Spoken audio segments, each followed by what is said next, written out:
Hey, I'm Emma, a 32-year-old film director living the dream in Los Angeles. Right now, I'm standing in front of my closet, debating what to wear for my 5th wedding anniversary party. 5 years already, can you believe it? It feels like just yesterday that Michael and I were exchanging vows after our whirlwind romance. Babe, have you seen my diamond earrings? I call up to Michael. Check the top drawer where you always leave them, he replies, sounding a bit exasperated. I roll my eyes. Right, because I'm so forgetful. I mutter under my breath as I fish out the earrings. Catching my reflection in the mirror, I smile to myself. Not too bad for someone who spends more time behind a camera than in front of one. With a final deep breath, I smooth down my dress. Showtime. The doorbell rings and I hear Michael greeting the first guests. Plastering on my best hostess smile, I head downstairs. Emma, darling, you look absolutely stunning. My best friend Sophia air kisses my cheeks as she gushes. Thanks, Soph, I'm so glad you could make it.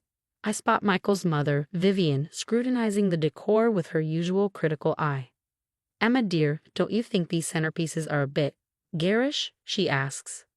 I bite back a retort and smile politely. I think they're lovely, Vivian, but thanks for the feedback. Michael slides up beside me, wrapping an arm around my waist. Mom, everything looks perfect. Emma's done an amazing job. His support comforts me, though I notice his grip tightening slightly as Vivian raises an eyebrow. As more guests arrive, including my parents and Michael's sister Rachel, I slip into hostess mode, laughing at the right moments, keeping glasses full, and ensuring the conversation flows smoothly. So, Emma, any new projects in the works? My dad's voice cuts through the chatter, pride evident in his tone. Actually, yes, I'm in talks to direct a new indie film. It's still early, but I'm really excited about it. That's wonderful, sweetheart, my mom chimes in. Out of the corner of my eye, I see Michael's jaw clench. We haven't exactly talked about this project yet, and I know he's not thrilled about the hours of demand. The atmosphere feels off. Maybe it's Vivian's constant whispering to Michael or the sympathetic glances Rachel keeps throwing my way. But I push those thoughts aside. It's our anniversary after all. Everything is perfect, right? The party's in full swing and I'm feeling good. Maybe it's the champagne, or maybe it's just the joy of having all our friends and family here. Either way, it's time to cut the cake. Michael, honey, let's cut the cake. I call out, giggling as I approach the elegantly decorated cake. Michael weaves through the crowd toward me, but before I can pick up the knife, Vivian's voice cuts through the noise. Wait just a moment. We have a family tradition for this. Let's do it properly. I roll my eyes, feeling emboldened by the bubbly warmth. Oh, come on, Vivian. It's just cake. Without waiting, I grab the knife and playfully slice a small piece. The next thing I know, there's a sharp crack and stinging pain flashes across my face. The room goes eerily silent. It takes a second for me to realize what just happened.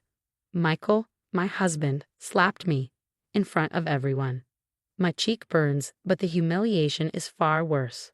I feel the weight of everyone's eyes on me, the collective gasp echoing in the room. Without a word, I turn and run, barely hearing Sophia call my name as she follows. Upstairs in our bedroom, I collapse and Sophia wraps her arms around me as I break down. Emma, oh my God. Are you okay? I can't believe he did that. I don't know what happened, I stammer, still in shock. Sophia's voice turns firm. Emma, listen to me. This isn't okay. You need to leave him. This isn't the first time he's been controlling. You know it. I hear raised voices from downstairs. My dad's fury cuts through the murmur. How dare you put your hands on my daughter? I bury my face in my hands. This can't be happening. It's all a misunderstanding, right? Sophia's phone buzzes. She glances at it, her face hardening. It's a text from Rachel. She says you won't believe this. Vivian's actually praising Michael for what he did. She's recording it. I feel sick. How did everything go so wrong so fast? Emma, Sophia says gently, you don't have to go back down there. We can leave. Right now. But I shake my head. No, I need to fix this. It was just a misunderstanding. Despite Sophia's protests, I reapply my makeup, carefully covering the red mark on my cheek. I force a smile, though it feels like it's cracking at the edges, and head back downstairs. The party is still going, but the atmosphere is thick with tension. I hear whispers, catch sideways glances, but I push through. Everything's fine, I announce, my voice only slightly shaky. Just had a little too much champagne, that's all. I spend the rest of the night in a daze, playing the perfect hostess, laughing at jokes and refilling glasses, all while avoiding Michael's eyes. When the last guest finally leaves, I slip upstairs and collapse into bed, feigning a headache to avoid talking to him. Now I'm lying here, wide awake, replaying not just tonight but the past few years. The times Michael would joke at my expense in front of others. How he always seemed to know where I was and who I was with. And how Vivian was always there, hovering, criticizing, pushing. I roll over, burying my face in the pillow. It was just a mistake, right? He didn't mean it. He loves me, doesn't he? Weeks have passed since the party, and I've thrown myself into work, trying to bury the memory of that night. I've been avoiding calls from Sophia and my parents, making excuses about being too busy with a new project. It's easier than facing the truth. Emma, we need to go over these storyboards. Jack, the new producer, says as he walks into my office. I look up, startled. Oh right, sorry, I was lost in thought. Jack smiles, and for the first time in weeks I feel seen. No worries. How about we grab some coffee and go through them? As we work, I find myself relaxing. Jack actually listens to my ideas, values my input. It's refreshing. Then my phone buzzes. Sophia again. I silence it quickly. Everything okay? Jack asks, concern in his eyes. I force a smile. Yeah, just personal stuff. Later that day, I finally cave and call Sophia back. Emma, thank God, she says as soon as she answers. We need to talk. Can you meet me? There's something in her voice that makes me agree. An hour later, I'm sitting across from Sophia and Rachel in a quiet cafe, my stomach in knots. Emma, we found some things, Sophia starts, her voice soft. Rachel, show her. Rachel slides a folder across the table toward me. I'm so sorry, Emma, but you need to see this. My hands tremble as I open the folder. Financial records, emails, photos. My world starts spinning. He's been embezzling from your company, Sophia says gently. And that's not all. Rachel pulls out her phone and plays an audio recording. I hear Michael's voice, followed by Vivian's. We need to get control of her assets before she catches on, Michael says. Once the divorce is final. I feel like I'm going to be sick. Divorce? But Rachel's face is full of sympathy, and I know there's more. He's been having an affair, she says quietly, with his assistant. The cafe suddenly feels too small, the walls closing in. I stumble out onto the street, Sophia and Rachel right behind me. Emma, breathe, Sophia says, grabbing my shoulders. I know it's a lot, but we're here for you. As the shock begins to wear off, anger rises in its place. How long have you known? I ask, my voice unsteady. We started digging after the party, Rachel admits. I couldn't stand by any longer, not after what he did. I take a deep breath, trying to steady myself. What else? They exchange glances before Sophia speaks. Vivian's been spreading rumors, trying to ruin your reputation in the industry. I laugh bitterly. Of course she has. Rachel hesitates, her voice soft. There's something else, Emma. Michael. He's planning to file for divorce. He wants control of everything you've built. I feel like I've been punched in the gut again, but beneath the pain, there's something else. Determination. No, I say, my voice firmer than I feel. No, he's not going to take anything from me, not anymore. Sophia squeezes my hand. What do you want to do? I straighten up, meeting their eyes. I want to fight back. I want to protect myself, my career, everything I've worked for. And I want Michael to pay for what he's done. Rachel nods. We're with you, Emma, all the way. As we start to plan our next move, a strange mix of emotions floods through me. Yes, I'm devastated, but I'm also angry. For the first time in a long time, I feel powerful. Michael thinks he can destroy me? Let him try. I'm done being the victim in this story. It's time to write my own ending. For weeks, I've been working nonstop, setting my plan into motion. Late nights with lawyers, secret meetings with my parents, and endless preparation for tonight's gala. My hands tremble as I adjust my dress, knowing what's about to unfold.